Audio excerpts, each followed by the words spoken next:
மீனராசி அன்பர்களே, 14/5/2026 வரை ரிஷபத்தில் சுக்கிர பகவான் ஆட்சி பலம். சுக்கிரன் ஆட்சி பலம் பெற்றிருக்கக்கூடிய இந்த காலகட்டத்தில் மீனராசி அல்லது மீன லக்ன அன்பர்களுக்கு அந்த சுக்கிரனுங்கிறது யார் அப்படின்னா 3க்குரியவன், முயற்சி ஸ்தானத்தின் அதிபதி, தைரிய வீரியத்தை கொடுக்கக்கூடியவன் சுக்கிரன். அவர் ஆட்சி பலத்தோடு இருக்கார். அதே சமயத்தில் 8க்குரியவன் அட்டமாதிபதி, வலிவேதனை கொடுக்கக்கூடியவனும் அதே சுக்கிரன் தான்.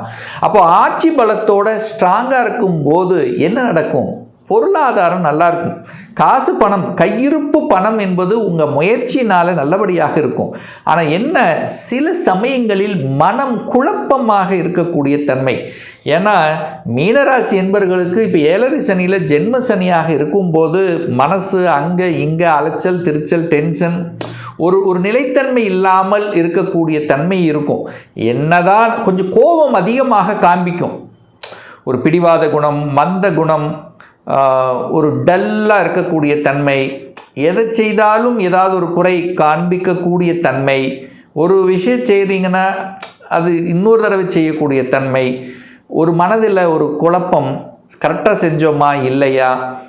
ஸோ இந்த மாதிரி சில கன்ஃபியூஷன் கொடுக்கக்கூடிய அமைப்பு இந்த மீனத்துக்கு உண்டு. ஆனால் இப்போ கொஞ்சம் தெளிவு பெறும், இந்த காலகட்டத்தில் தெளிவு பெறும். அதே சமயத்தில் பணம் சார்ந்த விஷயத்தில் பணத்தை கொடுக்கும், கையிருப்பு பணக்காரர்கள் பணத்தை கொடுக்கும். ஆனால் பணத்தை கையாளுகின்ற விஷயத்தில் கவனமாக இருக்கணும். ஏன்னா சுக்கிரன் 8ஆம் அதிபதியாக இருக்கார். மறைந்துள்ள சில விஷயங்கள் உங்களுக்கு புலப்படும். மறைந்துள்ள சில விஷயங்கள் உங்கள் எதிரி யாருன்னு தெரியாமல் இருந்தால் இப்போ தெரியப்படுத்திடும். இவங்க தான் நமக்கு எதிரி, இவங்க தான் நமக்கு தொந்தரவு பண்ணுறாங்க அப்படிங்கிறது கண்கூட உங்களுக்கு வைக்கும். அதன் மூலமாக அதுக்கப்புறம் எப்படி செயல்படணுங்கிற அந்த எண்ண உணர்வுகளை கொடுத்து சரி செய்ய வைக்கும். அதாவது யார் மற்றவங்க எப்படி என்னங்கிறத புரிஞ்சிக்கக்கூடிய தன்மை இப்போ மீனத்துக்கு கண்டிப்பாக உண்டு. இப்போ நீங்கள் கொஞ்சம் மெதுவாக கவனத்தோடு செயல்படக்கூடிய ஒரு காலகட்டம் அப்படிங்கிறத எடுத்துக்கோங்க. ஏன்னா ஜென்ம சனி நடக்கும் போதே சனி பகவான் உங்கள் ராசியில் உட்கார்ந்துருக்கார், விரையாதிபதியாக இருக்கார், அவரே லாபாதிபதியாக இருக்கார். 2 ரோலை செய்வார், லாபத்தையும் கொடுப்பார், விரயத்தையும் கொடுக்கும், பணமும் வரும், செலவும் ஆகும், மனசும் நல்லா இருக்கும், ஆனால் குழப்பமாக இருக்கும். ஆனால் வெளியில் தெரியாது, உள்ளுக்குள்ளேயே அதை யோசிச்சுட்டு இருப்பீங்க. வெளியில் பார்த்தீங்கன்னா சிங்கம் போல் இருப்பீங்க, ஆனால் உள்ளுக்குள்ளே ஒரு ஃபியருங்கிறது கண்டிப்பாக இந்த மீனத்துக்கு உண்டு. அப்போ நான் என்ன சொல்ல வரேன் அப்படின்னா, மீனராசி என்பவர்கள் புதிய விஷயங்கள் ஏதாவது நீங்கள் செய்கிறீர்கள் அப்படின்னா ஒரு தடவைக்கு 2 தடவை யோசிக்கணும். இதுவரைக்கும் யோசிக்காமல் செஞ்சுருந்தா கூட இப்போ யோசிக்கணும் அப்படிங்கிறத மைண்டில் வச்சுக்கோங்க. மற்றபடி பெரிய பாதிப்பு என்பது இல்லை. பொருளாதாரம் கண்டிப்பாக உண்டு. கல்வியில் கொஞ்சம் மந்தத்தன்மை இருக்கும், கொஞ்சம் டல்லாக இருக்கக்கூடிய தன்மை. மனசு தான் இதுக்கு, வேறு எதுவும் இல்லை. மனசு வச்சிங்கன்னா படிச்சிருவீங்க, மனசு வைக்கலைன்னா படிக்க முடியாது. ஆசிலேஷனாக இருக்கும், இதை படிக்கலாமா அதை படிக்கலாமுங்கிற குழப்பம்ங்கிறது இந்த மீனத்துக்கு உண்டு. ஒரு படிக்கணும், ஒரு டிசிஷனை எடுக்கணும் அப்படின்னா கண்டிப்பாக வழிகாட்டி அவசியம். மீனத்துக்கு உங்களுடைய குருமார்கள், ஆசிரியர்கள் வழிகாட்டி ரொம்ப அவசியம் என்பதை மனதில் பதிய வைத்து கொள்ளுங்கள்.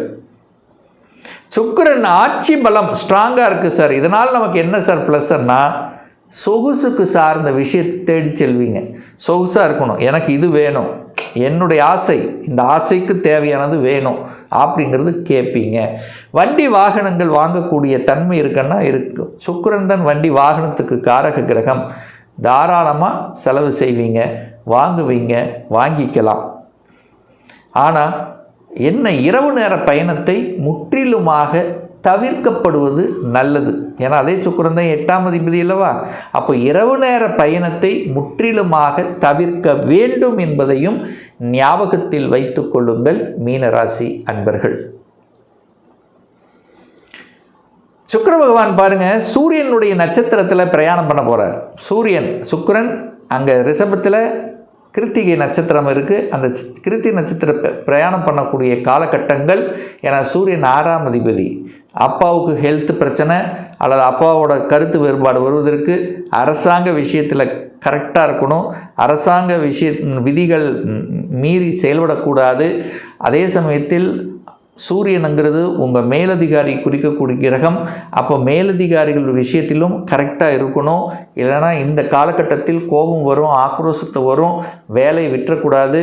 ஏன்னா சுக்கிரன் 8ஆம் அதிபதி, சூரியன் 6ஆம் அதிபதி. 6, 8 கனெக்ட் ஆகும்போது ஒரு வழியை கொடுத்து விடும். அதனால் வேலை உங்கள் மேலதிகாரிகளை பகைத்து கொள்ளக்கூடாது அப்படிங்கிறத மீனராசி என்பர்கள் ஞாபகத்தில் வைத்து கொள்ளுங்கள். இல்லைன்னா ஏதாவது ஒன்று பண்ணி உங்களுக்கு டெம்ப்டை கொடுத்து உங்களுக்கு ப்ரெஷரை கொடுக்கக்கூடிய அமைப்புகளை உருவாக்கிறோம். நீங்கள் நல்லதே சொன்னாலும் அது என்ன ஆகும், அது வேறு மாதிரி ரூட்டுக்கு போயிடும். அப்போ மேலதிகாரிகளை பகைத்து கொள்ளக்கூடாது.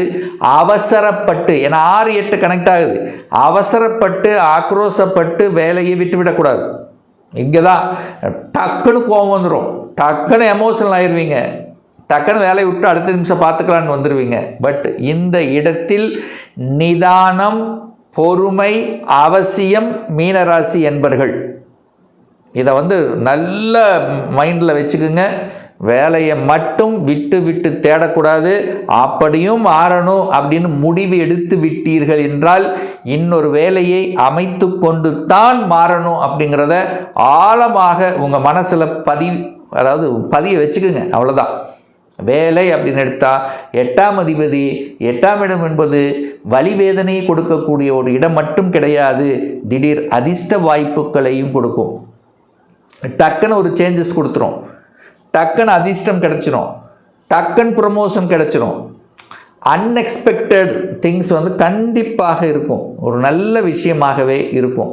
பணம் எங்கே ஒரு இடத்துல லாக் ஆச்சு, டக்குன்னு பணம் கிடைக்கும். ப்ரொமோஷன் கிடைக்கல நினச்சிட்டு இருப்பீங்க, திடீர்னு ஒரு ப்ரொமோஷன் கிடைச்சிரும். ஆனால் அங்கே ப்ரெஷர் இருக்கும். அதாவது மனசு ஏதோ ஒரு இடத்தில் சிக்கி கொண்டு, ஒரு வருத்தப்பட்டு கொண்டு, ஒரு அலைச்சல் திருச்சலோடு இருக்கக்கூடிய ஒரு காலகட்டமாக இந்த மீனத்துக்கு இருந்து கொண்டிருக்கும். ரைட். அடுத்து சுக்கிர பகவான் அந்த இடத்துல ரோகிணி நட்சத்திரத்தில் ட்ராவல் பண்ண போகிறார். இது எப்போ அப்படின்னா 27/4/2026 7/5/2026 வரை இந்த காலகட்டம் சந்திரனுடைய நட்சத்திரமான ரோகிணியில் சுக்கிரன் ட்ராவல் பண்ண போகிறார். சந்திரன் 5க்குரியவன். ஸோ இந்த காலகட்டத்தில் தான் குழந்தை பற்றிய சிந்தனை உணர்வுகள் அதிகமாக இருக்கும். குழந்தை படிப்பு, குழந்தை செட்டிலாக்குவது, குழந்தை பாக்கியம் இல்லாதவர்களுக்கு குழந்தை பாக்கியம் கிடைப்பது, உங்கள் முயற்சியால் ஒரு நல்ல விஷயங்கள் நடப்பது, குலதெய்வத்துக்கு சென்று வழிபடுவது, பிரார்த்தனை செய்வது, உங்கள் கனவுகள் ஆசைகளை நிறைவேற்றி கொள்வது, ஒரு நல்ல பாசிட்டிவ் உணர்வு கொடுக்கும். மனம் சேஞ்ச் ஆகுது, வைப்ரேஷன், எதையும் தாங்கி கொள்ளலாம். இது இப்படித்தான், அவ்வளோதான், ரைட்டு, விட்டுறலாம், பார்த்துக்கலாம். சந்திரனுங்கிறது மாறிக்கொண்டே இருக்கக்கூடிய ஒரு கிரகம், ஒரே மாதிரி இல்லை. அப்போது ஒரு வழியோடு இருக்கிறவங்க வழியை விட்டுருவாங்க. ஒரு ட்ராவல் பண்ணுவது, அதாவது ட்ராவல்னா மாற்றம், போயிட்டு வர்றது, ஒரு சேஞ்சஸை கொடுக்கறது, வீடு மாற்றம், இடம் மாற்றம், ஊர் மாற்றம், உத்தியோக மாற்றம், இந்த மாதிரி மாற்றங்களை கொடுப்பது, ஒரு சேஞ்சஸ் அப்படிங்கிறது இந்த பீரியட் சக்ஸஸ் ஆகும். ஸோ இந்த பீரியட் நினைச்சது நடக்கக்கூடிய ஒரு காலகட்டமாக அமையப்போகுது இந்த மீனராசி என்பவர்களுக்கு. அடுத்து பார்த்தீங்கன்னா சுக்கிரன் செவ்வாயினுடைய நட்சத்திரமான மிருகசீரிசத்தில் ட்ராவல் பண்ண போகிறார். அதாவது 8/5/2026 அப்போது மிருகசீரிசம் செவ்வாய்ங்கிறது உங்களுக்கு பாக்யாதிபதி, தனாதிபதி. ஸோ இந்த காலகட்டத்தில் பொருளாதார உயர்வு கொடுக்கும். கையிருப்பு பணம்ங்கிறது அதிகமாக இருக்கும், உங்கள் பாக்கெட்டில் பணம் இருக்கும். பொருளாதார உயர்வை சந்திக்கக்கூடிய ஒரு காலகட்டம், உங்களுக்கு ஒரு பாக்கியத்தை கொடுக்கக்கூடிய ஒரு காலகட்டம். எந்த பாக்கியம் எடுத்துக்கங்க, உங்கள் மனசில் ஆசைப்பட்ட ஒரு நல்ல விஷயங்கள் நடக்கக்கூடிய ஒரு காலகட்டமாக அமையும். அதிகாரம், அட்மினிஸ்ட்ரேஷன் உண்டு. குடும்பத்தினரோட சில கருத்து வேறுபாடுகள் ஏற்பட்டிருந்தாலும் கொஞ்சம் அட்ஜஸ்ட் பண்ணிட்டு போகணும் அப்படிங்கிற எண்ண உணர்வுகளை கொடுக்கும். கண்டிப்பாக மீனராசி என்பவர்கள் கொஞ்சம் கணவனாக இருந்தால் மனைவி சார்ந்த விஷயங்கள், மனைவியாக இருந்தால் கணவன் சார்ந்த விஷயத்தில் கொஞ்சம் அனுசரித்து போகணும். ஏற்கனவே மீனராசி என்பவர்கள் கொஞ்சம் டெம்ப்டில் இருப்பீங்க, ஒரு டென்ஷன் இருக்கும். ஏதாவது ஒன்று சொன்னால் அது அந்த பெருசாக்கிக்கிறது, மனசு சரியில்லைன்னு சொல்கிறது, மனசு எதையோ நினச்சி வருத்தப்படுறேன்னு நினைக்கிறது, இல்லை வேலைப்பள் அதிகமாக இருக்கிறது, இல்லை இவர் புரிஞ்சுக்க மாட்டார் அவர் புரிஞ்சுக்க மாட்டேங்கிறது, நல்லதே நம்ம சொன்னாலும் நம்மளுக்கு மேலே ஏதாவது ஒன்று தூக்கி போடுறாங்கங்கிறது. ஸோ இந்த மாதிரியான சின்ன ஒரு இது இருக்கும். பட் தாங்கி கொள்ளக்கூடிய, செயல்படுத்தி கொள்ளக்கூடிய ஸ்ட்ராட்டஜிக் அதாவது என்ன சொல்கிறது, ஸ்ட்ராட்டஜிக் பிளான், ஒரு வியூகம் வகுக்கணும்.